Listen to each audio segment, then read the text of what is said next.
Hello everyone, welcome to K N academy YouTube channel. So ನನಗೆ ತುಂಬ ಜನ ಕೇಳ್ತಾ ಇದ್ದಾರೆ ಏನಪ್ಪ ಅಂತಂದರೆ ಅಬ್ರಾಡ್ ಜಾಬ್ಸ್ ಬಗ್ಗೆ, ಓಕೆನಾ. ಸೊ ಇಂಗ್ಲೆಂಡ್ ಆಗಿರಬಹುದು, ಯು ಎಸ್ ಆಗಿರಬಹುದು. ಸೊ ಈ ಥರ ಅಬ್ರಾಡ್ಸ್ಗೆ ನಾವು ಹೇಗೆ ಹೋಗಬೇಕು, ಸೊ ಯಾರಾದರೂ ಹೋಗಿರೋರನ್ನ ಇಂಟರ್ವ್ಯೂ ಮಾಡಿ ಅಂತ ನನಗೆ ತುಂಬ ಜನ ಕೇಳ್ತಾ ಇದ್ರಿ. ಸೊ ಅದಕ್ಕೋಸ್ಕರ ಇವತ್ತು ಒಬ್ಬ ಸೂಕ್ತವಾದ ವ್ಯಕ್ತಿಯನ್ನು ಕರ್ಕೊಂಬಂದಿದ್ದೀನಿ. ಸೊ ಅವರ ಬಗ್ಗೆ ಇಂಟ್ರಡಕ್ಷನ್ನ ಅವ್ರ ಬಾಯಿಂದ ಕೇಳೋಣ. Sir, welcome to K N academy YouTube channel. So ಈ ವಿಡಿಯೋಕ್ಕೋಸ್ಕರ ತುಂಬ ಜನ ವೆಯ್ಟ್ ನಮಸ್ಕಾರ ಮಾಡ್ತಾ ಸರ್. ಇದ್ದಾರೆ. ನಮಸ್ಕಾರ. ಸೊ ದಯವಿಟ್ಟು ನಿಮ್ಮ ಪರಿಚಯ ಮಾಡ್ಕೊಳ್ಳಿ. ಖಂಡಿತ ಸರ್. ಹಾಯ್, ಎಲ್ರಿಗೂ ನಮಸ್ಕಾರ. ಎಲ್ಲ ಕರ್ನಾಟಕ ನರ್ಸಿಂಗ್ ಆಫೀಸರ್ ಅಕಾಡೆಮಿಯ ಎಲ್ಲ ಬಂಧುಗಳಿಗೆ ನನ್ನ ನಮಸ್ಕಾರ. ನನ್ನ ಹೆಸರು ಪ್ರಶಾಂತ್ ಅಂತ ಹೇಳಿ. ನಾನು ಮೈಸೂರು ಜಿಲ್ಲೆಯವನು. ಸುಮಾರು 10 ತಿಂಗಳ ಕಾಲದಿಂದ ನಾನು ಲಂಡನ್ ಅಲ್ಲಿ ಸ್ಟಾಫ್ ನರ್ಸ್ ಆಗಿ ಕೆಲಸ ಮಾಡ್ತಾ ಇದ್ದೀನಿ, ಎಮರ್ಜೆನ್ಸಿ ಡಿಪಾರ್ಟ್ಮೆಂಟ್ ಅಲ್ಲಿ. ಓಕೆ, ಮೊದಲನೇ ಪ್ರಶ್ನೆ ಏನಪ್ಪಾ ಅಂತಂತಂದ್ರೆ ನೀವು ನರ್ಸಿಂಗ್ ಯಾಕೆ ಚೂಸ್ ಮಾಡಿದ್ರಿ? ನಾನು ತುಂಬಾ ಬಡ ಕುಟುಂಬದಲ್ಲಿ, ತುಂಬಾ ಬಡ ಕುಟುಂಬ ಏನಲ್ಲ ಸರ್, ಮಿಡ್ಲ್ ಕ್ಲಾಸ್ ಫ್ಯಾಮಿಲಿಯಲ್ಲಿ ಬೆಳೆದವನಾಗಿದ್ರಿಂದ ನನಗೆ ನಾನು PUC ಓದ್ಬೇಕಿದ್ರೆ ನಮ್ ಕಾಲೇಜಲ್ಲಿ ನಮ್ ಸರ್ ಹೇಳ್ತಾ ಇದ್ರೆ ಯಾವಾಗ್ಲೂ, ನೀನು ಯಾವತ್ತು ನೋಡಪ್ಪ ಈ ನರ್ಸಿಂಗ್ ಜಾಬ್ ತಗೊಂಡ್ರೆ ನಿನ್ಗೆ ಹೆಲ್ಪ್ ಆಗುತ್ತೆ ಮಿಡ್ಲ್ ಕ್ಲಾಸ್ ಫ್ಯಾಮಿಲಿಗೆ. ಯಾಕಂದ್ರೆ ಇಂಜಿನಿಯರಿಂಗ್ ಮಾಡಿದಾಗ ಕೆಲಸ ಸಿಗೋದು ಬಹಳ ಕಷ್ಟ ಇತ್ತು. ಆಗ 2016ರಲ್ಲಿ ಸ್ವಲ್ಪ ಕಷ್ಟ ಇತ್ತು, ಸಾಫ್ಟ್ವೇರ್ ಎಲ್ಲ ಬಿದ್ದಿತ್ತವಾಗ. ಹಾಗಾಗಿ ನಮ್ಗೆ ಹೀಗೆ BSc ನರ್ಸಿಂಗ್ ಮಾಡಿದಾಗ ಒಳ್ಳೆ ಡೆವಲಪ್ಮೆಂಟ್ ಇದೆ, ತಗೊಳಪ್ಪ ಅಂತ ಚೂಸ್ ಮಾಡ್ತಾ ಇದ್ದೆ. ಕೊನೆಗೆ ನಾನು ಎಲ್ಲ ಆದಿ ತಪ್ಪಿ ಏನೇನೋ ಮಾಡಿ ಸಿಗ್ಲಿಲ್ಲ ನನಗೆ. ಕೊನೆಗೆ ನಾನು ನರ್ಸಿಂಗ್ ಆಪ್ಷನ್ ಇತ್ತು, ಸೊ ನರ್ಸಿಂಗ್ ಚೂಸ್ ಮಾಡಿದೆ. ಮಾಡ್ಬೇಕು ಅಂತ ಬಹಳ ಇಷ್ಟ ಇತ್ತು ನರ್ಸಿಂಗ್. ನಾನು ಮತ್ತೆ ನನ್ ಸ್ವಲ್ಪ ಜನ ಫ್ರೆಂಡ್ಸ್ PUC ಓದೋರೆಲ್ಲ ಸೇರಿ ನರ್ಸಿಂಗ್ ತಗೊಂಡ್ವಿ ಸರ್. ಸೊ ಯಾವ ಕಾಲೇಜಲ್ಲಿ ನರ್ಸಿಂಗ್ ಮಾಡಿದ್ರಿ ಸರ್, ಮತ್ತೆ ಯಾವ ವರ್ಷ ಔಟ್ಪುಟ್ ಆದ್ರಿ ನೀವು? ನಾನು 2016ರಲ್ಲಿ ಮೈಸೂರು ಮೆಡಿಕಲ್ ಕಾಲೇಜಲ್ಲಿರೋ government college of nursing join ಆದೆ. 2020ರಲ್ಲಿ ಔಟ್ಪುಟ್ ಆಗ್ಬೇಕಿತ್ತು, ಆದ್ರೆ ಕೋವಿಡ್ ಕಾರಣಗಳಿಂದ ನಾನು ಹೊರಗಡೆ ಬರೋಷ್ಟ್ರಲ್ಲಿ 2021 ಜನವರಿ ಆಗ್ಬಿಟ್ಟಿತ್ತು. 2021 ಜನವರಿ ಮುಗಿದ ಮೇಲೆ ನಮ್ದೆಲ್ಲ ರಿಜಿಸ್ಟ್ರೇಷನ್ ಆಗಿ 2023 ಮಾರ್ಚ್ಗೆ ನಾನು ಕೆಲ್ಸಕ್ಕೆ ಜಾಯ್ನ್ ಆದೆ ಸರ್. ಅಷ್ಟಾಗಿ 2021ರಲ್ಲಿ ನೀವು ಕರ್ನಾಟಕದಲ್ಲಿ ಜಾಬ್ ಮಾಡಕ್ ಸ್ಟಾರ್ಟ್ ಮಾಡ್ತೀರಾ? 2021ರಿಂದ 2023ವರೆಗೆ ಕೆಲಸ ಮಾಡಿದೆ ಮೈಸೂರಲ್ಲಿ. ಓಕೆ, ನನ್ನ ಮುಂದಿನ ಪ್ರಶ್ನೆ ಏನಪ್ಪಾ ಅಂತಂದ್ರೆ, ಅಬ್ರಾಡ್ ಹೋಗ್ಬೇಕು ಅಂತ ನಿಮಗೆ ಮೀನ್ಸ್ ಅದೇನು ಕನಸಾಗಿತ್ತಾ, ಅಥವಾ ಅಂದ್ರೆ ಕೋರ್ಸ್ ಕಂಪ್ಲೀಷನ್ ಆದ್ಮೇಲೆ ಬಂತಾ, ಅಥವಾ ಮುಂಚೆನೆ ಕನಸಿತ್ತಾ ನಿಮ್ಗೆ ಅಬ್ರಾಡ್ ಹೋಗ್ಬೇಕು ಅಂತ? ನನಗೆ ದುಡ್ಡು ಸಂಪಾದನೆ ಮಾಡ್ಬೇಕು ಅನ್ನೋ ಕನ್ಸಿತ್ತು. ಎಲ್ಲಾದ್ರೂ ಸರಿ ದುಡ್ಡು ಸಂಪಾದನೆ ಮಾಡ್ಬೇಕು ಅನ್ನೋ ಕನ್ಸಿತ್ತು. ಆಮೇಲೆ ನನ್ಗೆ ದಾರಿ ಕೆಲಸ ಎಲ್ಲ ಮಾಡ್ಬೇಕಿದ್ರೆ ಅನ್ಸಿದ್ದು ಇಷ್ಟೇ, ತುಂಬಾ ಕೆಲಸ ಮಾಡ್ತಾ ಇದ್ದೆ, ಆದ್ರೂ ಸಂಬಳ ಕಡಿಮೆ, ಗೊತ್ತಲ್ಲ ಸರ್ ನಿಮ್ಗೆ. 15ರಿಂದ 20 ಸಾವಿರ ಸಂಬಳದ ಕೆಲ್ಸಕ್ಕೆ ನಾವು ಹೋಗ್ತಾ ಇದ್ವಿ. ಆಮೇಲೆ ದುಡ್ಡು ಸಂಪಾದನೆ ಮಾಡ್ಬೇಕು ಅನ್ನೋ ಆಸೆಯಿಂದ ಏನ್ ದಾರಿ ಇದೆ ಅಂತ ನೋಡಿದಾಗ ಅಬ್ರಾಡ್ ಹೋಗೋದ್ ಬೆಸ್ಟ್ ಅಂತ ಆಪ್ಷನ್ ಅಂತ ನನಗೆ ಅನಿಸ್ತು. ಸೊ ಆಮೇಲೆ ಅದನ್ನ ಯಾವ ತರ ಮಾಡ್ಬೇಕು ಅಂತ ನನ್ನ ಸೀನಿಯರ್ ಒಬ್ರು ಇದ್ರು, ಅವ್ರ ಜೊತೆ ಮಾತಾಡಿದೆ. ಹಾಗೆ ನನ್ನ ಟೀಚರ್, ನರ್ಸಿಂಗ್ ಅಲ್ಲಿ ನಮ್ಗೆ ಪಾಠ ಮಾಡ್ತಿದ್ದಂತಹ ಟೀಚರು, ಅವರು ಕೂಡ ಇಲ್ಲಿ 4-5 ವರ್ಷಗಳಿಂದ ಇಲ್ಲೇ ಇಂಗ್ಲೆಂಡ್ ಅಲ್ಲೇ ಕೆಲಸ ಮಾಡ್ತಿದ್ದಾರೆ. ಅವ್ರ ಜೊತೆ ಮಾತಾಡಿದಾಗ ಅಪ್ಪಾ ಚೆನ್ನಾಗಿರುತ್ತೆ, ಒಳ್ಳೇದಾಗುತ್ತೆ, ಏನ್ ತೊಂದ್ರೆ ಇಲ್ಲ, ಮಾಡ್ಬೋದು, ಜೊತೆಗೆ ದುಡ್ಡು ಕೂಡ ಸಂಪಾದನೆ ಮಾಡ್ಬೋದು ಅಂತ ಹೇಳಿದ್ಮೇಲೆ ನಾನು ಹೆಂಗೆ ಬರ್ಬೇಕು ಅನ್ನೋ ಒಂದು ದಾರಿನ ಅವ್ರ ಹತ್ರ ತಿಳ್ಕೊಂಡು ನಾನು ನೆಕ್ಸ್ಟ್ ಇಲ್ಲಿಗೆ ಪ್ರೊಸೆಸಿಂಗ್ ಮಾಡಿದೆ ಸರ್. ಓಕೆ, ಮುಂದಿನ ನೆಕ್ಸ್ಟ್ ಕ್ವಶನ್ ಏನಪ್ಪಾ ಅಂತಂದ್ರೆ, ಈಗ ನಾವು UK ಹೋಗ್ಬೇಕು ಅಂತಂತಂದ್ರೆ ಬೇಸಿಕ್ ರಿಕ್ವೈರ್ಮೆಂಟ್ಸ್ ಅಂದ್ರೆ ಎಕ್ಸ್ಪೀರಿಯನ್ಸ್ ಎಷ್ಟು ವರ್ಷ ಬೇಕಾಗುತ್ತೆ?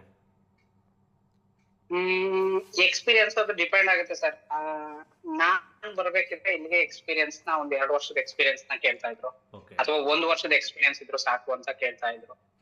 ಅದು ಡಿಪೆಂಡ್ಸ್ ಆಗುತ್ತೆ. ಅವ್ರಿಗೆ ಡಿಮ್ಯಾಂಡ್ ಇದ್ದಾಗ ಏನಾಗುತ್ತೆ, ಹೊಸೊಬ್ಬರನ್ನೇ ಕರ್ಕೊಂಡ್ ಹೋಗ್ತಾರೆ. ಫ್ರೆಶರ್ಸ್ ಆದ್ರೂ ಸಹ ಕರ್ಕೊಂಡ್ರು ಒಂದ್ ಟೈಮ್ ಅಲ್ಲಿ. ಅದು ಡಿಮ್ಯಾಂಡ್ ಇದ್ದ ತರ ಅವರು ಇದ್ ಮಾಡ್ತಾರೆ, ಎಕ್ಸ್ಪೆಕ್ಟ್ ಮಾಡ್ತಾರೆ. ನಾನು 2 ವರ್ಷ ಅಲ್ಲ 3 ವರ್ಷದ ಎಕ್ಸ್ಪೀರಿಯನ್ಸ್ ಇತ್ತಲ್ಲ ನನಗೆ. ಸೊ ಹಾಗಾಗಿ ಮೆಡಿಕಲ್ ಸರ್ಜಿಕಲ್ ನರ್ಸಿಂಗ್ ಎಕ್ಸ್ಪೀರಿಯನ್ಸ್ ಇತ್ತು. ಸೊ ಹಾಗಾಗಿ ನಾನು ಇಲ್ಲಿ ಎಮರ್ಜೆನ್ಸಿ ಡಿಪಾರ್ಟ್ಮೆಂಟ್ ಅಲ್ಲಿ ಕೆಲಸ ಮಾಡ್ತಾ ಇದ್ದೀನಿ.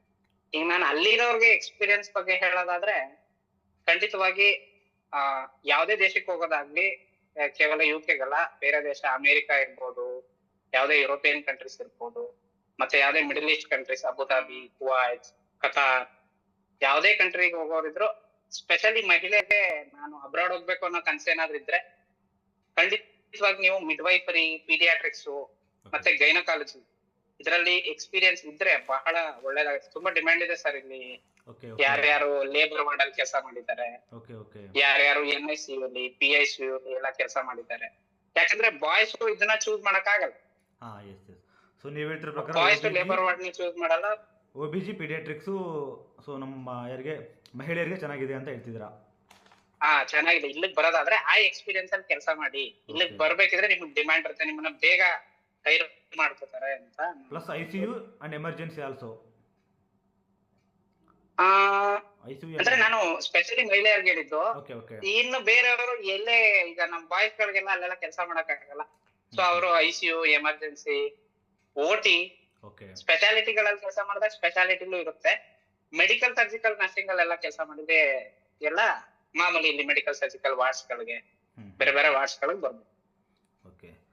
ಸೊ ನಮ್ಮ ಮುಂದಿನ ಪ್ರಶ್ನೆ ಏನಪ್ಪಾ ಅಂತಂದ್ರೆ, ಈಗ OET ತುಂಬಾ ಜನಕ್ಕೆ ಲಾಂಗ್ ಫಾರ್ಮ್ ಗೊತ್ತಿಲ್ಲ. ಇವ್ ನನಗೂ ಕನ್ಫ್ಯೂಸ್ ಆಗ್ತದೆ, ತುಂಬಾ ದಿನ ಆಯ್ತು ಕೇಳ್ಬಿಟ್ಟು. OET ಲಾಂಗ್ ಫಾರ್ಮ್ ಹೇಳ್ತೀರಾ ಸರ್? OET ಅಂದ್ರೆ ಏನು ಅಂತ?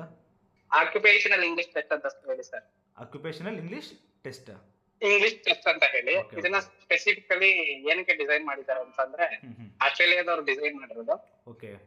ಅವ್ರು ಏನಕ್ಕಪ್ಪ ಡಿಸೈನ್ ಮಾಡಿದ್ದಾರೆ ಅಂದ್ರೆ, this is specifically for medical fields, only for doctors, nurses, dentist, pharmacist, ಮತ್ತೆ ಇನ್ನು ಕೆಲವರು ಬರ್ತಾರೆ ಸರ್, ವೆಟರ್ನರಿ ಫೀಲ್ಡ್ ಅವರೆಲ್ಲ ಬರ್ತಾರೆ, ಫಿಶರ್ ಮ್ಯಾನ್ಸ್ ಎಲ್ಲ ಬರ್ತಾರೆ.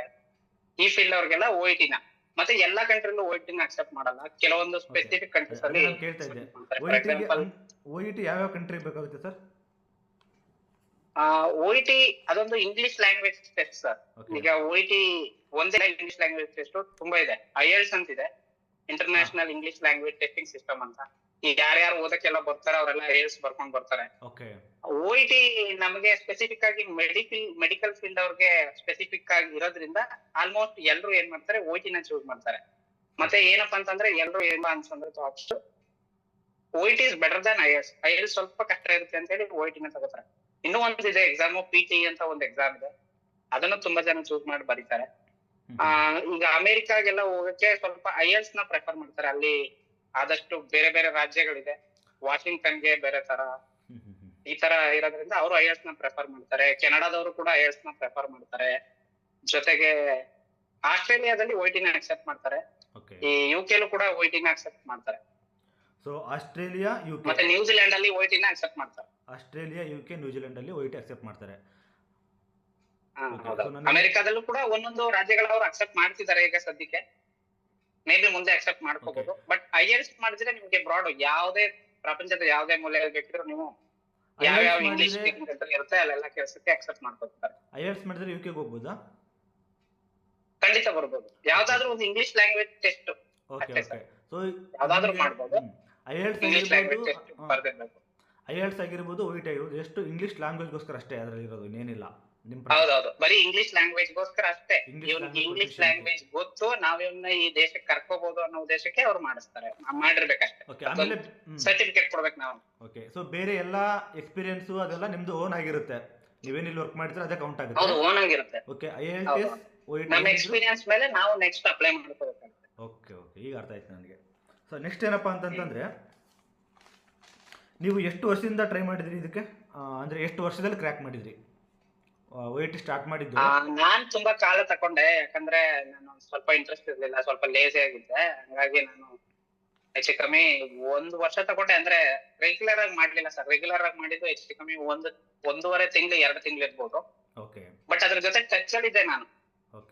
ಈಗ ಸದ್ಯಕ್ಕೆ ನಾನ್ ಮತ್ತೆ ಪಾಸ್ ಆದ್ಮೇಲೆ, ಈಗ ಪಾಸ್ ಆದವ್ರಿಗೆಲ್ಲ ಅನ್ಸೋದು ಹಂಗೆ OET ಮಾಡೋದೇನ್ ಕಷ್ಟ ಅಲ್ಲ ಅಂತ ಅನ್ಸ್ಬಿಡುತ್ತೆ. ಪಾಸ್ ಆದ್ಮೇಲೆ ಅನ್ಸ್ತಿತ್ತು ಇಷ್ಟು ದಿನ ಬೇಕಾಗಿರ್ಲಿಲ್ಲ ಅಂತ. ಬಟ್ ಯಾರ್ಯಾರು ಇಂಗ್ಲಿಷ್ ಬ್ಯಾಕ್ ಗ್ರೌಂಡ್ ಅಲ್ಲಿ ಇರ್ತಾರೆ ಅವ್ರಿಗೆಲ್ಲ ತುಂಬಾ ಈಸಿ, ತುಂಬಾ ಏನು ಈಸಿ ಆಗಲ್ಲ, ಸ್ವಲ್ಪ ಈಸಿ ಆಗುತ್ತೆ. ಯಾರ್ಯಾರು ಇಂಗ್ಲಿಷ್ ಬ್ಯಾಕ್ ಗ್ರೌಂಡ್ ಅಲ್ಲಿ ಅಷ್ಟು ಕಡಿಮೆ ಓದಿರ್ತಾರೆ ಅವ್ರಿಗೆಲ್ಲ ಸ್ವಲ್ಪ ಕಷ್ಟ ಅನ್ಸ್ಬಿಡುತ್ತೆ. ಬಟ್ ಖಂಡಿತ ಬರಿಬಹುದು, ಖಂಡಿತ ಪಾಸ್ ಆಗ್ಬಹುದು. OET ಆಗ್ಲಿ ಅಥವಾ IELTS ಆಗ್ಲಿ. IELTS ಸ್ವಲ್ಪ ಕಷ್ಟ ಅನ್ಸುತ್ತೆ, ಬಟ್ ಮಾಡಬಹುದು ಅನ್ನೋದು ನನ್ನ ಅನಿಸಿಕೆ. IELTS ಅಲ್ಲಿ ಇಂಟರ್ವ್ಯೂ ಇರುತ್ತೆ, ನಿಮ್ಮ OET ಅಲ್ಲಿ ಇಂಟರ್ವ್ಯೂ ಇರುತ್ತಾ? OET ಕೂಡ ಇಂಟರ್ವ್ಯೂ ಇರುತ್ತೆ ಸರ್. OET ಕೂಡ ಇಂಟರ್ವ್ಯೂ ಇರುತ್ತೆ. 4 ಪಾರ್ಟ್ ಇರುತ್ತೆ: ರೀಡಿಂಗು, ಲಿಸ್ನಿಂಗು, ಸ್ಪೀಕಿಂಗು. ನೋಟ್ ಮಾಡ್ಕೊಂತೀನಿ. OET ಅಲ್ಲಿ ಏನಿರುತ್ತೆ? Reading, listening, okay, listening, speaking and writing. Speaking and writing. Speaking. Okay. ನೀವೀಗೇನು ಇಂಟರ್ವ್ಯೂ ಅಂತ ಕೇಳಿದ್ರಲ್ಲ, ಓಕೆ, ಅದೇ interview. Like interview between patient and nurse, between doctor and nurse, between pharmacist and nurse. ಈ ತರ conversations ಇರುತ್ತೆ. Interpersonal may be ಐಎಲ್ಸ್ ಅಲ್ಲಿ ಆದ್ರೆ ಅದು ಡಿಫರೆಂಟ್ ಕನ್ವರ್ಸೇಷನ್ಸ್ ಇರುತ್ತೆ, ಲೈಕ್ ನಾರ್ಮಲ್ ಕನ್ವರ್ಸೇಷನ್ಸ್ ಇರುತ್ತೆ. ಓಕೆ. ಆಮೇಲೆ ಇದಿಷ್ಟು ಸ್ಟೆಪ್ಸು ಒಂದೇ ಎಕ್ಸಾಮ್ ಅಲ್ಲಿ ಆಗುತ್ತಾ ಅಥವಾ ಹೇಗೆ ಸರ್ ಇದು? OIT ಒಂದೇ ಎಕ್ಸಾಮ್ ಅಲ್ಲಿ ಆಗುತ್ತೆ ಸರ್, ಒಂದೇ ದಿನಕ್ಕೆ ಮುಗಿದೋಗುತ್ತೆ OIT. ಒಂದೇ ದಿನ ಒಂದು ಬ್ಯಾಚ್ ವೈಸ್, ಒಂದು ಬೆಳಿಗ್ಗೆ ಒಂದು ರೀಡಿಂಗ್ ಲಿಸ್ನಿಂಗ್ ಇರುತ್ತೆ ಫಸ್ಟ್, ಅದಾದ್ಮೇಲೆ ರೀಡಿಂಗ್ ಮಾಡಿಸ್ತಾರೆ, ರೀಡಿಂಗ್ ಆದ್ಮೇಲೆ ರೈಟಿಂಗ್, ಅದು ಒಂದೇ ಸಿಟ್ಟಿಂಗ್ ಅಲ್ಲಿ ಆಗುತ್ತೆ. ಅದು ಮುಗಿದ ತಕ್ಷಣ ಸ್ವಲ್ಪ ಟೈಮ್ ಕೊಟ್ಟು ಊಟ ಗಿಟ ಎಲ್ಲ ಆದ್ಮೇಲೆ ಸ್ಪೀಕಿಂಗ್ ಇರುತ್ತೆ. ಸ್ಪೀಕಿಂಗ್ ಅಂದ್ರೆ 1 to 1 ಇರುತ್ತಲ್ಲ, ಹಾಗಾಗಿ ಟೈಮ್ ತಗೊಳುತ್ತೆ. ಲಿಸ್ನಿಂಗು, ರೀಡಿಂಗು ಮತ್ತೆ ರೈಟಿಂಗ್ ಎಲ್ಲ ಒಂದೇ ಸಿಟ್ಟಿಂಗ್, ಲೈಕ್ ನಾವ್ ಹೇಗೆ ಎಕ್ಸಾಮ್ ಬರೀತಿದ್ವಿ ಎಕ್ಸಾಮ್ ಅಲ್ಲಿ ಕೂತ್ಕೊಂಡು ಆತರ. ಈ ಸ್ಪೀಕಿಂಗ್ ಹೇಗಪ್ಪ ಅಂದ್ರೆ ನಾವ್ ಹೆಂಗೆ ಪ್ರಾಕ್ಟಿಕಲ್ 1 by 1 ಒಬ್ಬೊಬ್ಬರಾಗೆ ಮಾಡ್ತಿದ್ವಿ. ಸೊ ಆಮೇಲೆ ಇನ್ನೊಂದು, ಇದಷ್ಟು ಆನ್ಲೈನ್ ಅಲ್ಲಿ ಇರುತ್ತಾ ಅಥವಾ ಆಫ್ಲೈನ್ ಸರ್ ಇದು OIT? ಇಂಟರ್ವ್ಯೂ ಮಾಡೋರು ನಮಗೆ ಆನ್ಲೈನ್ ಅಲ್ಲೂ ಚೂಸ್ ಮಾಡಕ್ ಇರುತ್ತೆ, ಬಟ್ ಯಾರು ಪ್ರೆಫರಬಲಿ ಯಾರು ಚೂಸ್ ಮಾಡಲ್ಲ ಸರ್ ಆನ್ಲೈನ್ ಅಲ್ಲಿ, ಯಾಕಂದ್ರೆ ಕಷ್ಟ ಇರುತ್ತೆ. ಸಿಸ್ಟಮ್ ಮುಂದೆ ಕೂತ್ಕೊಂಡು ನಾವೆಲ್ಲ ಟೈಪ್ ಮಾಡೋದು ಅದನ್ನ ಮಾಡೋದು ಬಹಳ ಕಷ್ಟ ಇರುತ್ತೆ. ಸೊ ಎಲ್ರು ಆಫ್ಲೈನ್ ಅಲ್ಲಿ ಬರೆಯೋದನ್ನೇ ಚೂಸ್ ಮಾಡ್ತಾರೆ. ಬೆಂಗಳೂರಲ್ಲೇ ಸೆಂಟರ್ ಇದೆ, ಆಲ್ಮೋಸ್ಟ್ ಎಲ್ಲ ಬೆಂಗಳೂರಲ್ಲಿ ಬುಕ್ ಮಾಡ್ತಾರೆ, ಇಲ್ಲ ಅಂದ್ರೆ ಚೆನ್ನೈ ಅಥವಾ ಕೊಯಂಬತ್ತೂರ್ ಈ ಕಡೆ ಎಲ್ಲ ಬುಕ್ ಮಾಡ್ಕೊಂಡು ಬರೀತಾರೆ ಸರ್, ಅಥವಾ ಕೇರಳ ಕಡೆ ಬರ್ಕೊಂಡು ಹೈದರಾಬಾದ್ ಅಲ್ಲಿ ಇದೆ. ಸೊ ಈಗ ನನ್ನ ನೆಕ್ಸ್ಟ್ ಕ್ವಶನ್ ಏನಪ್ಪಾ ಅಂತಂದ್ರೆ, OIT ಕೋರ್ಸ್ ಅಂತ ಏನಿದೆ ಅದು ಎಷ್ಟು ತಿಂಗಳು ಕೋರ್ಸ್ ಇರುತ್ತೆ? ಅದು ಇಷ್ಟೇ ತಿಂಗಳು ಮಾಡ್ಬೇಕು ಅನ್ನೋದೇನಿಲ್ಲ ಸರ್, ಅದನ್ನ ತುಂಬಾ ಟೈಮ್ ತಗೊಂಡೆ. ಅಲ್ಲ, ಒಂದು ಇನ್ಸ್ಟಿಟ್ಯೂಟ್ ಅವರು ಒಂದು ಕೋರ್ಸ್ ಆಫರ್ ಮಾಡ್ತಾರೆ, ಈಗ OIT ಅಂತ ಕೋರ್ಸ್ ಆಫರ್ ಮಾಡ್ತಾರೆ, ಎಷ್ಟು ತಿಂಗಳು? ಅವರು ಮಿನಿಮಮ್ 3 ತಿಂಗಳು ಕಲಿಬೇಕಿರುತ್ತೆ. ಸ್ಟಾರ್ಟಿಂಗ್ ಹೋಯ್ತು ಅಂದ್ರೆ ಒಂದು 3 ತಿಂಗಳು ಕಲ್ತ್ಕೊಂಡ್ರೆ ಆರಾಮಾಗಿ, ಸ್ವಲ್ಪ ಚೆನ್ನಾಗಿ ಕಲ್ತಿರ್ತೀವಿ 3 ತಿಂಗಳು ಕಲ್ತ್ರೆ ಸೊ ಬರಿಬಹುದು. ನಮ್ಗೆ ಇಂಗ್ಲಿಷ್ ತುಂಬಾ ಚೆನ್ನಾಗಿ ಗೊತ್ತಿತ್ತು ಅಂತ ಅಂದ್ರೆ 1.5 ತಿಂಗಳಲ್ಲ ನಾವು ಕ್ಯಾಚಪ್ ಮಾಡಿದ್ರೆ 1.5 ತಿಂಗಳಲ್ಲೇ ಎಕ್ಸಾಮ್ ಬರ್ದಿರೋರು ಇದ್ದಾರೆ. ಸೊ 1.5 2 ಮಂತ್ಸ್ ಆದ್ರೆ ಆಗುತ್ತೆ ಅಂತ ನೀವು ಹೇಳ್ತೀರಾ, ಅಂದ್ರೆ ಸ್ವಲ್ಪ ನಾವು ಫಾಸ್ಟ್ ಆಗಿ ಏನೋ ಪಿಕಪ್ ಮಾಡ್ಕೊಂಡ್ರೆ ಬೇಗ ಆಗುತ್ತೆ. ಓಕೆ. ಆಮೇಲೆ ಈಗ ಓಕೆ, ನೆಕ್ಸ್ಟ್ ಕ್ವಶನ್ ಏನಪ್ಪಾ ಅಂದ್ರೆ, ನೀವು ಯಾವ ಏಜೆನ್ಸಿನ ಚೂಸ್ ಮಾಡ್ಕೊಂಡ್ರಿ ಅಥವಾ ಸೊ ನೀವು ಹೋಗಿದ್ದು ಬೆಸ್ಟ್ ಅಂತ? ಕೇರಳದೊಂದು OIT ಗ್ಲೋಬಲ್ ಅಂತ ಹೇಳಿ ಅದನ್ನ ಚೂಸ್ ಮಾಡ್ಕೊಂಡೆ. OIT ಗ್ಲೋಬಲ್ ಅವ್ರ ಮುಖಾಂತರನೇ ನಾನು ಇಲ್ಲಿ ಬಂದಿದ್ದೆ. ಓಕೆ. ಕರ್ನಾಟಕದಲ್ಲಿ ಯಾವ್ದಿದೆ ಸರ್ ನಿಮಗೆ ಗೊತ್ತಿರೋ ಬೆಸ್ಟ್ ಅಂತಂದ್ರೆ? ಏನೋ ಕರ್ನಾಟಕದಲ್ಲಿ ಕರ್ನಾಟಕದಲ್ಲಿ ಇವಾಗ ಚಾರ್ಕೋಸ್ ಅಂತ ಇದೆ ಸರ್, ಮೈಸೂರಲ್ಲೇ ಇದೆ. ಅದು ಮೈಸೂರಲ್ಲಿ ಇದೆ. ಓಕೆ. ಚಾರ್ಕೋಸ್ ಅಂತ ಮೈಸೂರಲ್ಲೇ ಇದೆ. ಅದು ಬಿಟ್ರೆ ಇನ್ ಯಾವ್ದು ಇಲ್ಲ ಅನ್ಕೋತೀನಿ. ಚಾರ್ಕೋಸ್ ಸದ್ಯಕ್ಕೆ ಮೈಸೂರಲ್ಲಿ ಇರೋದು ನನಗೆ ತಿಳಿದಿರೋ ಹಾಗೆ. ಇನ್ನ ಕೇರಳದ ಸ್ವಲ್ಪ ಬ್ರಾಂಚ್ಗಳು ಇಲ್ಲಿದೆ ಸರ್, ಬೆಂಗಳೂರಲ್ಲೂ ಇದೆ. ಓಕೆ. ಸೊ ನೆಕ್ಸ್ಟ್ ಕ್ವಶನ್ ಏನಪ್ಪಾ ಅಂತಂದ್ರೆ, ನಾವು ಎಲ್ಲಿಂದ ನಾವು ಏಜೆನ್ಸಿನ ಯಾವ್ದೇ ಚೂಸ್ ಮಾಡಿದ್ರು ಅವರೆಲ್ಲ ಆನ್ಲೈನ್ ಅಲ್ಲೇ ಕೆಲಸ ಮಾಡೋದ್ರಿಂದ ನಮಗೇನು ಕೊಡೋಣ ಅನ್ಸಲ್ಲ. ನಮ್ನ ಎಲ್ಲೂ ಅವರು ಕರ್ಕೊಳ್ಳೋದಿಲ್ಲ, ಅವರೇ ಮುಗ್ಸಾಕ್ ಬಿಡ್ತಾರೆ ಪ್ರೊಸೆಸಿಂಗ್. ಇಲ್ಲಿಗೆ ಬರೋದಾದ್ರೆ ಫ್ರೀ ಆಗಿ ಆಗ್ಬಿಡುತ್ತೆ ಪ್ರೊಸೆಸಿಂಗ್ ಎಲ್ಲ. ಬಟ್ ಬೇರೆ ಬೇರೆ ದೇಶಗಳಿಗೆ ಹೋಗ್ಬೇಕಿದ್ರೆ ಸ್ವಲ್ಪ ಖರ್ಚಾಗುತ್ತೆ ಅಂತ ನಾನು ತಿಳ್ಕೊತೀನಿ. ಇಲ್ಲಿಗೆ ಬಂದ್ರು ಏನ್ ನನ್ಗೇನ್ ಫ್ರೀ ಆಗಿಲ್ಲ, ಸುಮಾರು 2 ಲಕ್ಷದವರೆಗೆ ಖರ್ಚು ಮಾಡಿದೀನಿ ಅಂತ ಅನ್ಕೋತೀನಿ. ಇನ್ಕ್ಲೂಡಿಂಗ್ OIT ಫೀಸ್ ಸೇರ್ಕೊಂಡ್ಬಿಟ್ಟು ನೀವು ಅಲ್ಲಿ ಹೋಗೋಟಿಗೆ 2 ಲಕ್ಷ ಅಷ್ಟೇ ಖರ್ಚಾಗಿದೆ ನಿಮ್ದು? 2 ರಿಂದ 3 ಲಕ್ಷ ಖರ್ಚಾಗಿದೆ ಸರ್ ನಾನು OIT ಇನ್ಕ್ಲೂಡಿಂಗ್ OIT ಸೇರ್ಕೊಂಡು. ಬಟ್ ನಾನು ಇಲ್ಲಿ ಬಂದ್ಮೇಲೆ ನಂದು ಏನೇನ್ ಖರ್ಚು ಮಾಡಿದ್ದೆ, ಇಲ್ಲಿ ಲೈಸೆನ್ಸ್ ಮಾಡಕ್ ಆಗಿರ್ಬೋದು, ನರ್ಸಿಂಗ್ ಲೈಸೆನ್ಸ್ ಮಾಡಿಸ್ಕೋಬೇಕಲ್ಲ ಅದನ್ನ ಮಾಡಕ್ ಆಗಿರ್ಬೋದು, ಮತ್ತೆ ನಾನು OIT ಬರ್ದಿದ್ದ ಎಕ್ಸಾಮ್ ಫೀಸ್ ಇರ್ಬೋದು, ಎಲ್ಲಾನು ರಿಯಂಬರ್ಸ್ ಮಾಡ್ತಾರೆ. ಇಲ್ಲಿ ಮಾಡಿದ್ರು ನಾನ್ ಬಂದಾಗ. ಓಕೆ. ಸೊ ಅದಾದ್ಮೇಲೆ ಈಗ ವೀಸಾ ಆಗಿರಬಹುದು, ಜಾಬ್ ಆಗಿರ್ಬೋದು, ನಿಮ್ಮ ಯಾರು OIT ಏನ್ ಕೋಚಿಂಗ್ ಕೊಟ್ಟಿದ್ರೆ ಅವರೇ ಹೆಲ್ಪ್ ಮಾಡ್ತಾರಾ ಅಥವಾ ನೀವು ಹೋಗಿ ಹುಡ್ಕೊಬೇಕಾ? ಯಾವ ತರ ಸರ್ ಅದು? OIT ನಾವು ಬರೀ ಇಂಗ್ಲಿಷ್ ಸರ್ಟಿಫಿಕೇಟ್ ನಾವು ಮಾಡ್ಕೊಳ್ಳೋದಷ್ಟೇ. ಅದಕ್ಕೆ ಬೇರೆ ಬೇರೆ ಇನ್ಸ್ಟಿಟ್ಯೂಟ್, ಇಂಗ್ಲಿಷ್ ಲ್ಯಾಂಗ್ವೇಜ್ ಇನ್ಸ್ಟಿಟ್ಯೂಟ್ ಇರುತ್ತೆ, ಅಲ್ಲೋಗಿ ಇನ್ ಮಾಡ್ಕೋಬಹುದು, ಅಥವಾ ಆನ್ಲೈನ್ ಕ್ಲಾಸಸ್ ಗಳಿರುತ್ತೆ ಅದ್ರಲ್ಲಿ ತಗೊಂಡ್ ಮಾಡ್ಕೊಂಡೆ. ನಾವು ಪ್ರಾಸೆಸಿಂಗ್ ಮಾಡಬೇಕಿದ್ರೆ ನಾವು ಏಜೆನ್ಸಿನ ಚೂಸ್ ಮಾಡ್ಕೋಬೇಕಾಗುತ್ತೆ, ಅಥವಾ ಡೈರೆಕ್ಟ್ ನಾವು ಇಲ್ಲಿ UK ಅವ್ರ ಜೊತೆ ಕಾಂಟ್ಯಾಕ್ಟ್ ಇಟ್ಕೊಂಡ್ರೆ ಅವ್ರ ಜೊತೆನೂ ಮಾಡ್ಬೋದಾಗುತ್ತೆ. ಈಗ ನಾನು ಇನ್ನೊಂದು ಇಂಟರ್ವ್ಯೂ ಮಾಡಿದ್ದೆ, ಅವ್ರದ್ದು ಡೈರೆಕ್ಟ್ ಅವ್ರದೇ ವೆಬ್ಸೈಟ್ ಅಲ್ಲಿ ಹೋಗಿ ಅವ್ರದೇ ಹಾಸ್ಪಿಟಲ್ ಅಪ್ಲೈ ಮಾಡಿದ್ದೆ. ಸೊ ಅವರ ಡಿಪಾರ್ಟ್ಮೆಂಟ್ ಇಂದಾನೆ, ಅವರ HR ಡಿಪಾರ್ಟ್ಮೆಂಟ್ ಇಂದಾನೆ ಇಂಟರ್ವ್ಯೂ ಕೊಟ್ಟಿದ್ರು ನನಗೆ. ಓಕೆ. ತುಂಬಾ ಜನ ಪ್ರಿಪೇರ್ ಆಗ್ಬೇಕು ಅಂತ ಇದ್ದಾರೆ, ಸೊ ಅವ್ರಿಗೆ ಏನ್ ಹೇಳಕ್ ಇಷ್ಟಪಡ್ತೀನಿ, ಯಾವಾಗಿಂದ ಸ್ಟಾರ್ಟ್ ಮಾಡಿದ್ರೆ ಚೆನ್ನಾಗಿರುತ್ತೆ? ಸರ್ ಸದ್ಯಕ್ಕೆ ನಾನು ಹೇಳೋದು, ಈ ಕೋವಿಡ್ ಸ್ಟಾರ್ಟ್ ಆದ್ಮೇಲೆ UK ಅಲ್ಲಿ ತುಂಬಾ ರಿಕ್ರೂಟ್ಮೆಂಟ್ ಆಯ್ತು. ಓಕೆ. ಸೊ ಅವ್ರು ತುಂಬಾ ರಿಕ್ರೂಟ್ಮೆಂಟ್ ಮಾಡಿದ್ರು. ಸೊ ಅವ್ರಿಗೆ ನರ್ಸಸ್ ಸಾಕು ಅನ್ನೋ ಲೆವೆಲ್ಗೆ ಇವಾಗ ಬಂದಿದ್ದಾರೆ.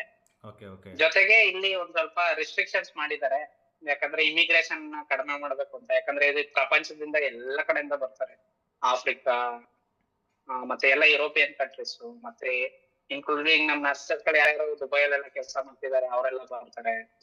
ಜೊತೆಗೆ ನಮ್ ಇಂಡಿಯಾದವರು ಎಲ್ಲ ಪ್ರತಿ ಶ್ರೀಲಂಕಾ, ಬಾಂಗ್ಲಾದೇಶ್, ಪಾಕಿಸ್ತಾನ್ ಎಲ್ಲ ದೇಶದಿಂದ ಬರೋದ್ರಿಂದ ಇಮಿಗ್ರೇಷನ್ ಜಾಸ್ತಿ ಆಗಿದೆ ಅಂತ ಹೇಳಿ ಎಲ್ಲ ನೆಟ್ ಇಮಿಗ್ರೇಷನ್ ಕಡಿಮೆ ಮಾಡ್ಬೇಕು ಅಂತ ಹೇಳಿ ಹೊಸ ಪ್ರೈಮ್ ಮಿನಿಸ್ಟರ್ ಕಡಿಮೆ ಮಾಡಿದ್ದಾರೆ ಸದ್ಯಕ್ಕೆ. ಬಟ್ ನಾನ್ ಯಾರಾದ್ರೂ ಏಮ್ಸ್ಗೆ ಅಥವಾ ಯಾವ್ದೇ ಗವರ್ನಮೆಂಟ್ ಎಕ್ಸಾಮ್ಗೆ ಪ್ರಿಪೇರ್ ಆಯ್ತಾ ಇರೋರು ಇದ್ರೆ ನಾನು ಅವ್ರಿಗೊಂದು ಬೆಸ್ಟ್ ಆಪ್ಷನ್ ಕೊಡೋದು. ಹೆಂಗಿದ್ರು ಪ್ರಿಪೇರ್ ಆಯ್ತಿರ್ತೀರಾ ಏಮ್ಸ್ಗೆ, ನಿಮ್ಗೂ ಗೊತ್ತಿದೆ ಎನ್ಕ್ಲೆಕ್ಸ್ ಬುಕ್ ಬಗ್ಗೆ. ಎಲ್ಲ ಎನ್ಕ್ಲೆಕ್ಸ್ ಬುಕ್ ತಗೊಂಡು ಓದ್ತಾ ಇರ್ತಾರೆ. ಅವ್ರ ಏನಾದ್ರು ಇಂಟ್ರೆಸ್ಟ್ ಇದ್ರೆ ಎನ್ಕ್ಲೆಕ್ಸ್ ಎಕ್ಸಾಮ್ ಬರೆದ್ರೆ ಚೂಸ್ ಮಾಡ್ಕೊಂಡು ಅದಕ್ಕೊಂದು ಇನ್ಸ್ಟಿಟ್ಯೂಟ್ ಇದೆ, ಅದನ್ನ ಚೂಸ್ ಮಾಡ್ಕೊಂಡು ಬರೆದ್ರೆ ಅವ್ರ ಅಮೆರಿಕಾಗೆ ಪ್ರಾಸೆಸ್ ಮಾಡ್ಬೋದು. ಅಮೆರಿಕಾದವರು ಕೂಡ ಇವಾಗ ಬೇಗ ಪ್ರಾಸೆಸ್ ಮಾಡ್ತಿದ್ದಾರೆ. ನಾನೇನ್ ಸಂಪಾದನೆ ಮಾಡ್ತಿದ್ದೀನಿ ಅದ್ರ 2 ಪಟ್ಟು ಅಮೆರಿಕಾದಲ್ಲಿ ಸಂಪಾದನೆ ಮಾಡ್ಬೋದು. ತುಂಬಾ ಜನಕ್ಕೆ ಭಯ ಇರುತ್ತೆ. ತುಂಬಾ ಜನಕ್ಕೆ ಭಯ ಏನಪ್ಪಾ ಅಂತಂದ್ರೆ ನಮ್ಮ ದೇಶದಲ್ಲಿನೇ ಹೀಗಿದೆ, ಸೊ ಅಲ್ಲಿ ನಾವು ಹೆಂಗೆ ಇರ್ತೀವಿ ಅಂತಂದ್ರೆ ತುಂಬ ಜನಕ್ಕೆ ಭಯ ಇರುತ್ತೆ. ಸೊ ಅದು ನಿಮ್ಮ ಅನುಭವದ ಪ್ರಕಾರ, ಸೊ ನೀವಲ್ಲಿ ಹೋದ್ಮೇಲೆ ಎಕ್ಸ್ಪೀರಿಯನ್ಸ್ ಯಾವ ಥರ ಇದೆ ಇಂಡಿಯಾಕ್ಕೂ ಇಂಗ್ಲೆಂಡ್ಗೂ? ಇಲ್ಲಿ ಬಂದ್ಮೇಲೆ ನನ್ಗೊಂದು ಗುಡ್ ಫೀಲ್ ಇದೆ. ಯಾಕಂದ್ರೆ ಅಲ್ಲಿದ್ದಕ್ಕೂ ಇಲ್ಲಿದ್ದಕ್ಕೂ ಬಹಳ ವ್ಯತ್ಯಾಸ ಇದೆ ನರ್ಸಿಂಗ್. ಮತ್ತೆ ತುಂಬಾ ಡಿಮ್ಯಾಂಡ್ ಇದೆ, ತುಂಬಾ ವ್ಯಾಲ್ಯೂ ಇದೆ, ವ್ಯಾಲ್ಯೂಸ್ ನ ಕೊಡ್ತಾರ ಅವರು. They do not want respect. ತುಂಬಾ ರೆಸ್ಪೆಕ್ಟ್ ನ ಎಕ್ಸ್ಪೆಕ್ಟ್ ಮಾಡಲ್ಲ ಯಾರನ್ನು. ಬಟ್ ನಮ್ಗೆ ನಮ್ಮದೇ ಆದಂತಹ ವ್ಯಾಲ್ಯೂಗಳನ್ನ ಕೊಡ್ತಾರೆ. ಮತ್ತೆ ವರ್ಕ್ ಕಂಡೀಷನ್, ಟೀಮ್ ವರ್ಕ್ ಇರುತ್ತೆ ಸರ್ ಇಲ್ಲಿ. ಆದಷ್ಟು ಅಲ್ಲಿ ತರ ಅಲ್ಲೂ ಟೀಮ್ ವರ್ಕ್ ಇದೆ, ಇಂಡಿಯಾದಲ್ಲಿ ಇಲ್ಲ ಅಂತ ನಾನು ಹೇಳಲ್ಲ. ಕೆಲವು ಕಡೆ ಬಟ್ ತುಂಬಾ ಕಷ್ಟ ಇದೆ, ಕೆಲವು ಕಡೆ ತುಂಬಾ ಕಷ್ಟ ಇದೆ ಟೀಮ್ ವರ್ಕ್ ನ ಮಾಡೋದಲ್ಲಿ. ಬಟ್ ಇಲ್ಲಿ ಟೀಮ್ ವರ್ಕ್ ಇದ್ರೆ ಕೆಲಸನೇ ಮಾಡೋದಾಗಲ್ಲ. ಸೊ ಎಲ್ರು ಈಗ ನರ್ಸಿಂಗ್ ಅಲ್ಲಿ team work is very important. ಆದಷ್ಟು ಟೀಮ್ ವರ್ಕ್ ನ ಮಾಡಕ್ಕೆ ಇಲ್ಲಿ ಮಾಡೋದನ್ನ ಪ್ರಯತ್ನ ಪಡೋದ್ರಿಂದ ಬಹಳ ಚೆನ್ನಾಗಿರುತ್ತೆ ಸರ್ ಕೆಲಸದ ವಾತಾವರಣ. ಮತ್ತೆ ಇಲ್ಲಿ ನನಗೆ ಕೆಲಸ ಬಂದು 37.5 ಅವರ್ ವರ್ಕ್ ಇರುತ್ತೆ, 37.5 ಅವರ್ಸ್ ವರ್ಕ್ ಪರ್ ವೀಕ್. ನನಗೆ ಒಂದು ತಿಂಗಳಲ್ಲಿ 1 ವಾರ 4 ಶಿಫ್ಟ್ ಬರುತ್ತೆ. ಇಲ್ಲಿ ನನಗೆ 12 ಅವರ್ ಶಿಫ್ಟ್ ಇರೋದ್ರಿಂದ ಬೆಳಿಗ್ಗೆ 8 ಗಂಟೆಗೆ ಹೋಗ್ತೀನಿ, ರಾತ್ರಿ 8:30 ಆಗುತ್ತೆ ಬರೋದು. ವಾರದಲ್ಲಿ 4 ದಿನ ಶಿಫ್ಟ್ ಇರುತ್ತೆ. 1 ವಾರ ಫಸ್ಟ್ ವಾರ, ಅಥವಾ ಯಾವ್ದಾದ್ರು 1 ವಾರದಲ್ಲಿ 4 ಶಿಫ್ಟ್ ಬರುತ್ತೆ. ಇನ್ನೆಲ್ಲ ಪ್ರತಿ ವಾರದಲ್ಲೂ 3 ಶಿಫ್ಟ್ ಬರುತ್ತೆ. ಇನ್ನು 4 ದಿನ ಫ್ರೀನೇ ಇರ್ತೀನಿ. ಸೊ ಆ ಟೈಮಲ್ಲಿ ಯಾವಾಗ ಫ್ರೀ ಇರ್ತೀನಿ, ಯಾವಾಗ ಬೇಕಿದ್ರೆ ಯಾವ್ದಾದ್ರು ಎಕ್ಸ್ಟ್ರಾ ಶಿಫ್ಟ್ ಬಂದ್ರೆ ನಾವೇನು ಓವರ್ ಟೈಮ್ ಮಾಡ್ಬೋದು ಅಂತೀವಿ, ಅಲ್ಲಿ ಓವರ್ ಟೈಮ್ ಮಾಡ್ಬೋದು ಇಲ್ಲಿ. ಅದೇ ಈಗ ಜಸ್ಟ್ ಒಂದು ಮೋಟಿವೇಶನ್ಗೋಸ್ಕರ ನಿಮ್ಮ ಮಂತ್ಲಿ ಎಷ್ಟು ಅರ್ನಿಂಗ್ ಮಾಡ್ತೀರಾ ಸರ್? ಯಾಕಂದ್ರೆ ನಮ್ಮವ್ರಿಗೆ ಈಗ ನಾನು ಹೇಳ್ತೀವಿ ಸೆಂಟ್ರಲ್ ಗೌರ್ಮೆಂಟಲ್ಲಿ ನಮಗೆ ಅಟ್ಲೀಸ್ಟ್ 1,07,000 8,000 ಸಿಗುತ್ತೆ ಅಂತ ಹೇಳ್ತೀವಿ. ಸೊ ಈಗ ಇನ್ ಕೇಸ್ ಯೂಕೆ ಬರಬೇಕು ಅನ್ನೋರಿಗೆ ಅಟ್ಲೀಸ್ಟ್ ಮಿನಿಮಮ್ ನಮಗೆ ಒಂದು ತಿಂಗಳಿಗೆ ನಾವು ಎಷ್ಟು ಅರ್ನ್ ಮಾಡ್ಬೋದು ಅಂತ ಸ್ವಲ್ಪ ಹೇಳ್ತೀರಾ? ಖಂಡಿತ ಸರ್. ನಂದು ತರಾವರಿ ಇರುತ್ತೆ ಸರ್. ನಂದು ಸ್ಯಾಲ್ರಿ ಒಂದು ತಿಂಗಳು 2 ಲಕ್ಷ ದುಡ್ದಿರ್ತೀನಿ, ಇನ್ನೊಂದ್ ತಿಂಗಳು 3 ಲಕ್ಷ ದುಡ್ದಿರ್ತೀನಿ, ಇನ್ನೊಂದ್ ತಿಂಗಳು 1,70,80,000 ದುಡ್ದಿರ್ತೀನಿ. ಖಂಡಿತ 1,70,80,000 ಅಂತೂ ಖಂಡಿತ ಖಂಡಿತ ದುಡ್ದಿರ್ತೀನಿ. ಒಂದ್ ಸ್ವಲ್ಪ ಕಷ್ಟಪಟ್ರೆ ಒಂದು 2.5 ಲಕ್ಷ 3 ಲಕ್ಷ ತನಕ ಹೋಗುತ್ತೆ ಸರ್. ಸೊ ಆಮೇಲೆ ಅಲ್ಲಿಂದ ಈಗ ನಾವು ಅಷ್ಟು ಅಮೌಂಟನ್ನು ಸ್ಯಾಲ್ರಿ ತೊಗೊತೀವಿ. ಸೊ ಅಲ್ಲಿಂದ ಅಮೌಂಟ್ ಸೇಮ್ ವಿತ್ ಟ್ಯಾಕ್ಸ್ ಕಟ್ಟಾಗಿ ಬರುತ್ತೆ, ಅಥವಾ ನಾವು ಅಲ್ಲಿಂದ ಇಂಗ್ಲೆಂಡ್ ಕರೆನ್ಸಿಯಿಂದ ನಮ್ಮ ಇಂಡಿಯಾಗೆ ಬರ್ಬೇಕಂದ್ರೆ ಯಾವ ಥರ ಸರ್ ಅದು? ಏನಿಲ್ಲ ಸರ್, ಈಗ ತುಂಬಾ ಅಪ್ಲಿಕೇಶನ್ಸ್ ಗಳಿದೆ. ಸೊ ಹಂಗಾಗಿ ಅವರೆಲ್ಲ ತುಂಬಾ ಅಪ್ಲಿಕೇಶನ್ಸ್ ಗಳಿರೋದ್ರಿಂದ ಅವ್ರ ಫೈಟ್ ಅವರು ಕಡಿಮೆ ಕೊಡ್ತಾನೆ, ಇನ್ನೊಬ್ಬ ಎಕ್ಸ್ಚೇಂಜ್ ರೇಟ್ ಜಾಸ್ತಿ ಕೊಡ್ತಾನೆ. ಹಾಗಾಗಿ ಈಗ ಸದ್ಯಕ್ಕೆ ನಾನು ಮೊನ್ನೆ ಎಕ್ಸ್ಚೇಂಜ್ ಮಾಡಿದಾಗ 106-107 ರೂಪಾಯಿ ಇತ್ತು ಕರೆನ್ಸಿ. ನವೆಂಬರ್ ತಿಂಗಳಲ್ಲಿ 112 ರೂಪಾಯಿ ಇತ್ತು ಕರೆನ್ಸಿ. ನಾನು 1 ಪೌಂಡ್ ಎಕ್ಸ್ಚೇಂಜ್ ಮಾಡಿದ್ರೆ 112 ರೂಪಾಯಿ ಇಂಡಿಯನ್ ಕರೆನ್ಸಿ ಕನ್ವರ್ಟ್ ಆಯ್ತಾ ಇತ್ತು. ಇವಾಗ ಮೊನ್ನೆ ಮಾಡಿದಾಗ 106 ರೂಪಾಯಿ 107 ರೂಪಾಯಿ ಕನ್ವರ್ಟ್ ಮಾಡಿದ್ದೆ.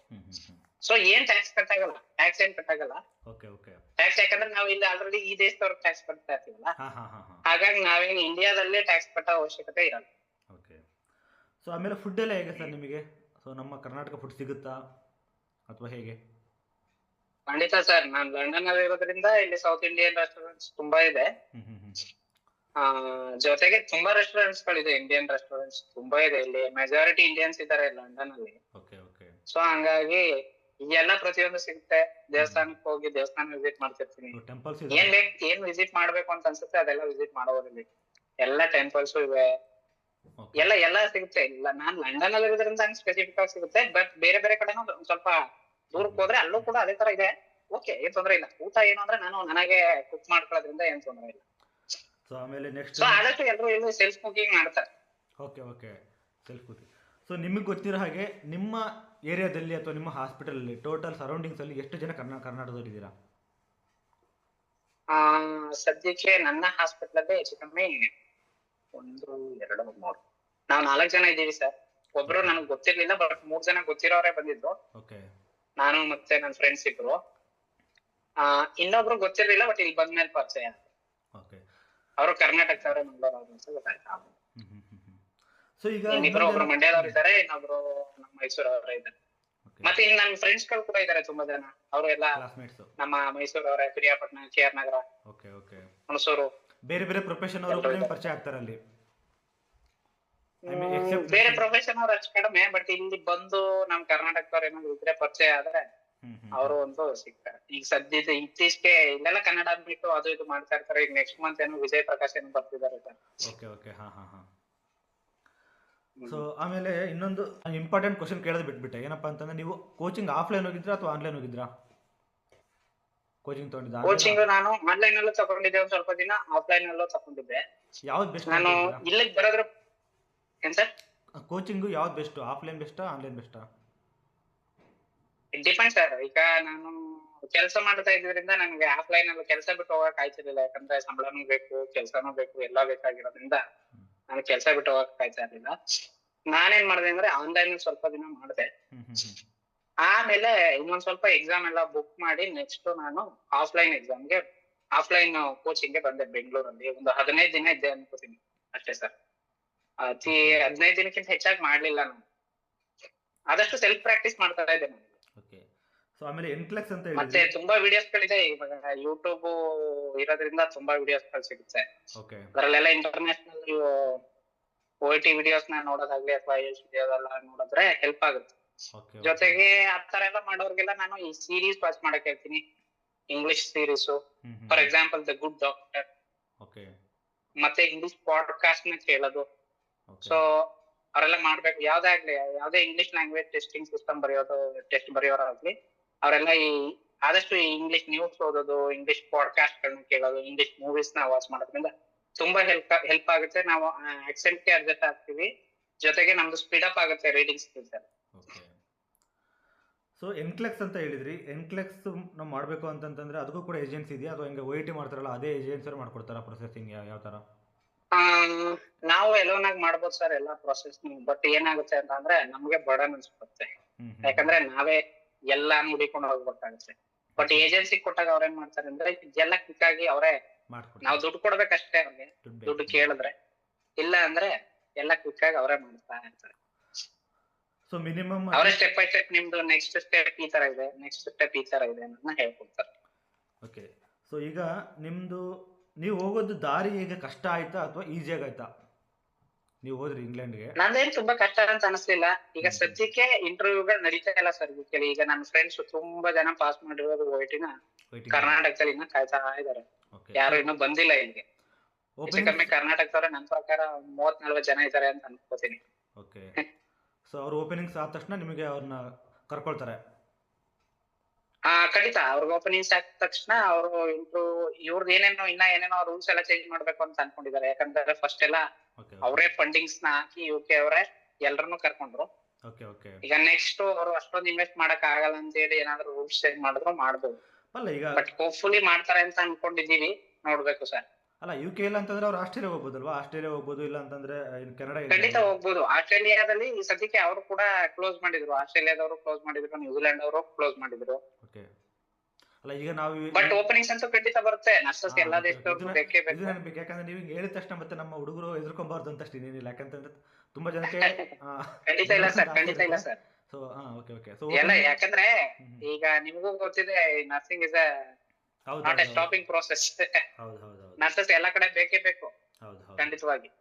ಸೊ ಹಂಗಾಗಿ ಎಲ್ಲ ಕಡೆ ರಿಕ್ರೂಟ್ಮೆಂಟ್ ಮಾಡೇ ಮಾಡ್ತಾರೆ. ಕಾಯ್ಬೇಕು, ಇದ್ದಾಗ ಚಾನ್ಸ್ ನ ಯೂಸ್ ಮಾಡ್ಕೋಬೇಕು ಸಿಕ್ಕಿದ ತಕ್ಷಣ. ಇಲ್ಲ ನಾನು ಯಾವಾಗ ಡೋರ್ ಓಪನ್ ಆಗುತ್ತೆ ಅಷ್ಟೇ ವೇಟ್ ಮಾಡ್ತಾ ಇರ್ಬೇಕು. ಅಷ್ಟೇ ಯಾವ ಡೋರ್ ಓಪನ್ ವೇಟ್ ಮಾಡ್ತಾ ಇರ್ಬೇಕು. ಎಲ್ಲದಕ್ಕೂ ರೆಡಿ ಇರ್ಬೇಕು. ಈಗ ನನ್ನ ಫ್ರೆಂಡ್ಸ್ ಎಲ್ಲ ಇಲ್ಲಿ ಲೈಸೆನ್ಸ್ ಏನೇನ್ ರಿಜಿಸ್ಟರ್ ಮಾಡ್ಕೋಬೇಕು ಅದಕ್ಕೆಲ್ಲ ರೆಡಿ ಆಗಿರ್ತಾರೆ. ಬರೀ ಒಂದೇ ಒಂದು ಎಕ್ಸಾಮ್ ಬರಿಬೇಕು ಅಂತಂದ್ರೆ ಅದು ಆಸ್ಕಿ ಅಂತ. ಆಸ್ಕಿ ಅಂದ್ರೆ ಗೊತ್ತಿದ್ದಾರೆ, ಆಬ್ಜೆಕ್ಟಿವ್ ಸ್ಟ್ರಕ್ಚರ್ಡ್ ಕ್ಲಿನಿಕಲ್ ಎಕ್ಸಾಮಿನೇಷನ್ ಅಂತ.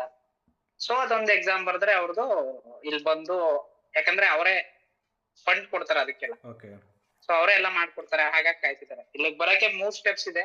ಓಕೆ ಒಂದು ಇಂಗ್ಲಿಷ್ ಲ್ಯಾಂಗ್ವೇಜ್ ಟೆಸ್ಟ್ ನ ಕ್ರ್ಯಾಕ್ ಮಾಡ್ಕೋಬೇಕು. ನೆಕ್ಸ್ಟ್ ಒಂದು CBT ಅಂತ ಇರುತ್ತೆ, ಕಂಪ್ಯೂಟರ್ ಬೇಸ್ಡ್ ಟೆಸ್ಟ್ ಅಂತ.